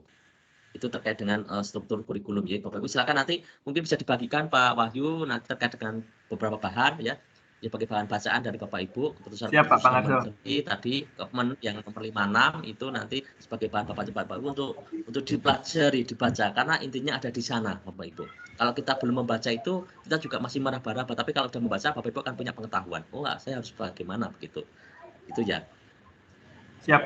Ya, luar biasa sekali Kemudian pertanyaan terkait dengan tadi terkait dengan ini terkait dengan kelulusan ya Bapak Ibu, terkait dengan kelulusan ya, betul ya? Ya, kelulusan karya tulis Pak. Ya, kelulusan dengan kelulusan. Nah, Bapak Ibu nanti Bapak Ibu juga bisa membaca terkait dengan standar penilaian. Nah, ya standar penilaian terkait dengan kelulusan nanti seperti apa, itu yang terpaparkan di materi dari Kemendikbud tertuliskan seperti itu Bapak Ibu ya untuk kelulusan, tapi nanti kriteria itu nanti yang menentukan adalah sekolah tentunya. Di sana nanti kita lihat lagi di standar penilaian ya Bapak Ibu bagaimana untuk menentukan kelulusan. Intinya kalau kelulusan di sekolah Bapak Ibu, setiap sekolah nanti ditentukan oleh sekolah masing-masing ya dalam hal kriterianya. Jadi nanti satuan pendidikan itu menetapkan mekanisme bagaimana menentukan kenaikan dan kelulusan, itu ada di pasal 11 dari satuan pendidikan. Ya, terkait dengan nanti Bapak Ibu bisa dibaca di Permendikbud nomor 21 tahun 2022 ya, 21 tahun 2022 terkait dengan standar penilaian ya, terkait dengan standar penilaian. Tapi intinya untuk cara kelulusan nanti mekanisme kelulusan diserahkan kepada sekolah. Yang tadi itu adalah paparan dari apa? Kemendikbud itu saya ambil, tapi kalau di kelulusan nanti sekolah yang menentukan ya, sekolah yang menentukan untuk kriteria kelulusannya. Gitu. Oke, Itu Mas. kemudian ya, jawaban dari Pak Pangarso untuk Pak Ahmad, Pak Ismail, dan Pak Sarbiono. Mungkin ada yang perlu ditambahkan lagi atau ditanyakan karena belum terjawab dari bertiga. Monggo silahkan. Cukup, sudah terjawab ya? Cukup, Pak. Ini ada beberapa pertanyaan lagi Pak Pangarso. Kita lanjut atau dicukupkan? Silakan dilanjut dulu. Dilanjut ya? Masih bisa, oke. Iya, silakan. Oke, ini ada Pak Dr. Andes Haji Ahmad. Ya, Ahmad Rawi. Pak Dr. Andes Haji Ahmad Rawi. Silahkan dihidupkan speakernya Pak. Mic-nya Pak. Ya, terima kasih. Assalamualaikum warahmatullahi wabarakatuh. Waalaikumsalam. Terima kasih Pak Pangarso yang telah menyampaikan materi ini. Mungkin beda karena kebetulan saya bukan di bawah lingkungan Kemendiknas karena saya dari MTS. Sakit mendengar Pak Pangarso? Ya, bisa Pak. Bisa Pak. Silakan Pak. Dengan jelas Pak. Silakan dilanjut. Ya, terima kasih kembali. Menangkap bahwa kurikulum ini nampaknya bukan top down dari atas, tetapi dari bawah. Terbukti saya memahaminya bahwa satuan pendidikan diberikan keleluasaan untuk meramu kurikulum sesuai dengan tingkat lokal masing-masing. Yang ini dimulai tahun ini 2022 yang secara nasional baru dilaksanakan secara serempak tahun 2024. Itu artinya seolah-olah kesannya pemerintah akan bottom up dari bawah baru nanti akan diramu menjadi standarnya kurikulum merdeka tingkat nasional. Itu yang pertama saya tangkap. Yang kedua Pak Pangarso yang perlu saya sampaikan. Tadi Bapak Pangarso menyampaikan bahwa pelaporan kemajuan belajar sekurang-kurangnya adalah tiap akhir semester. Pertanyaan saya itu berarti bisa dipahami bahwa pelaporan kemajuan belajar anak atau peserta didik bisa secara kontinu terus-menerus, tidak hanya di akhir semester saja dalam bentuk laporan LHB atau rapot, kan begitu Pak Nggih? Nah, apakah demikian? Ya. Nah, makanya nanti berarti seolah-olah orang tua wali murid itu akan mendapatkan semacam laporan rapot itu seabrek-abrek karena mungkin tiap sekolahan beda. Sekolahan ada yang hanya 1 kali di akhir semester, ada yang 2 kali, ada yang 3 kali, bahkan ada yang 4 kali. Itu yang terakhir Pak Pangarso. Mohon diberikan penjelasan secara rinci tentang struktur kurikulum yang kebetulan mungkin di tingkat madrasah. Karena kalau di Kemendiknas itu kan cukup hanya pendidikan Islam 2 atau 2 PDP gitu kan. Apakah nanti yang di madrasah-madrasah yang biasanya ada baik 4 sampai 5 makol bahkan lebih itu akan mengurangi jumlah terkait Pak atas bantuan jawabannya. Terima kasih. Terima kasih Pak Ahmad Rawi. Pertanyaannya banyak sekali. Kalian saya jawab masih karena banyak pertanyaannya. Oke, silakan Bapak. Monggo. Karena ada 3 ya. Baik. Jadi dalam hal ini, dalam kurikulum merdeka, pemerintah itu menyediakan terkait dengan profil standar nasional, begitu ya, tujuan pendidikan nasional, termasuk capaian pembelajaran itu disediakan oleh pemerintah Pak. Itu yang disediakan oleh pemerintah. Kemudian terkait pengembangan kurikulumnya, memang betul sekali diberikan keleluasan kepada sekolah untuk mengembangkan kurikulumnya. Nah, gitu. Jadi kita memang diberikan keleluasan karena apa? Kita menyadari bahwa sekolah atau daerah itu punya karakteristik yang berbeda-beda. Kalau itu harus disamakan se-Indonesia, maka hasilnya pasti tidak akan bisa. Maka nanti sekolah diminta untuk mengembangkan kurikulumnya sesuai dengan karakteristik dari daerah masing-masing.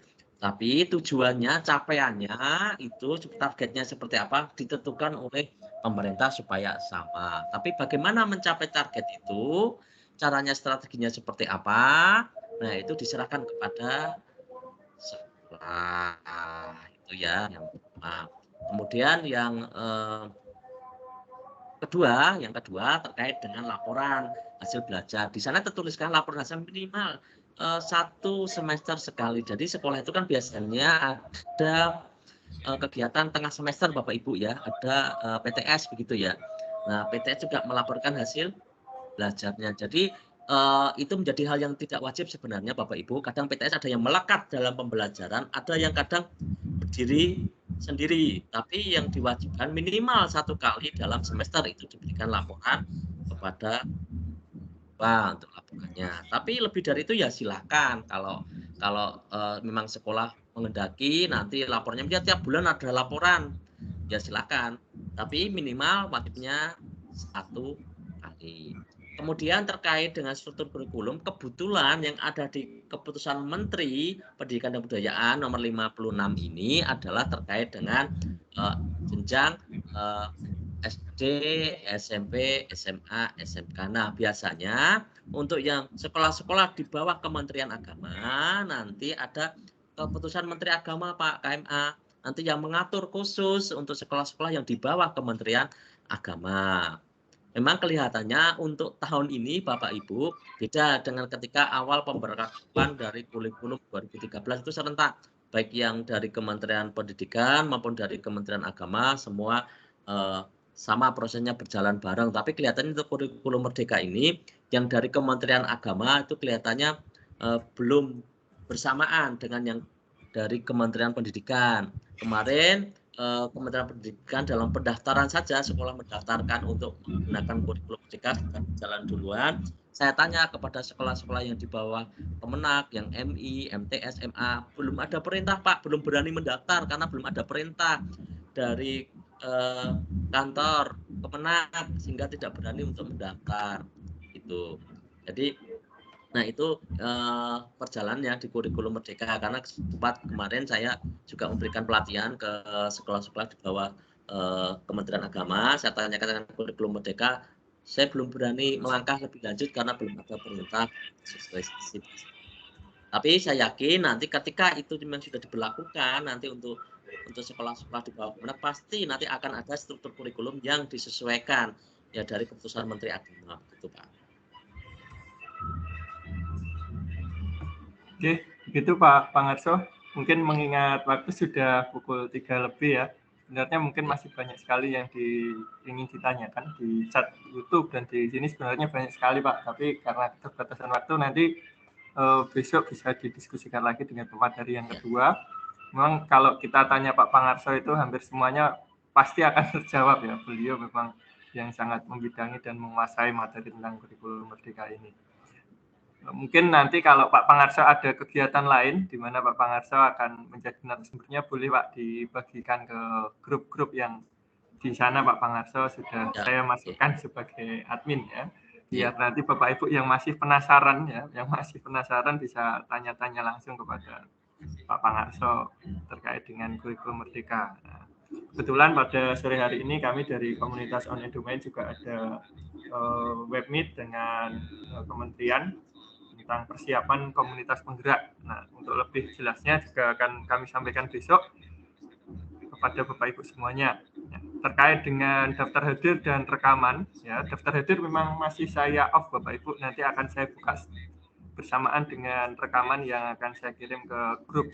Jadi silahkan Bapak Ibu yang nanti akan mengisi daftar hadir sebentar lagi akan saya tambahkan ke grup beserta dengan rekaman pada siang hari ini mungkin yang terkendala dengan sinyal dan sebagainya, dengan harapan informasi yang luar biasa dari Pak Pangarso ini dapat terserap oleh kita semua sehingga mendapatkan manfaat yang luar biasa ya. Semoga menjadi amal jariah buat Pak Pangarso. Kami tunggu Pak Pangarso file-filenya yang tadi dipaparkan, ini sudah ada yang japri ke saya tunggu share filenya gitu Pak, karena mungkin sangat dibutuhkan oleh teman-teman ya.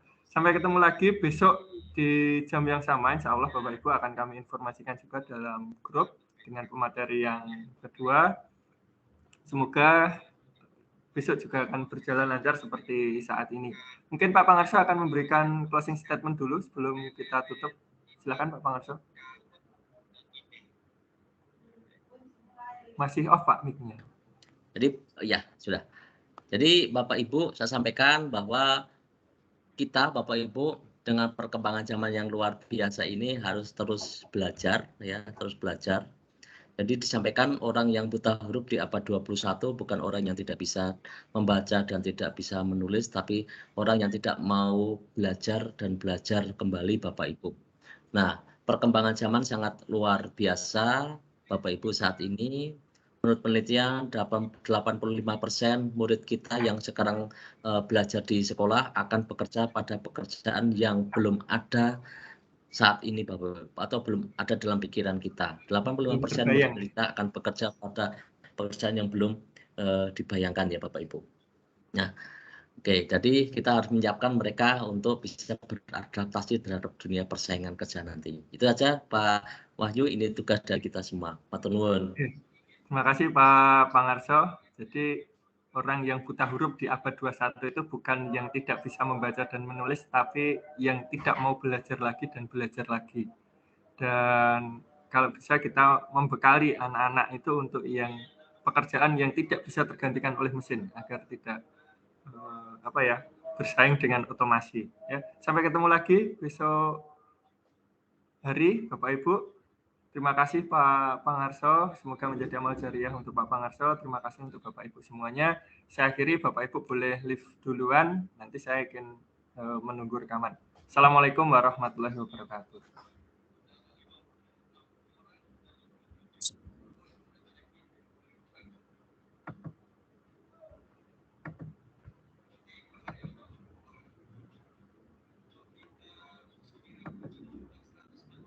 Bapak Ibu boleh keluar lebih dulu, saya masih menunggu rekaman agar tersimpan ya.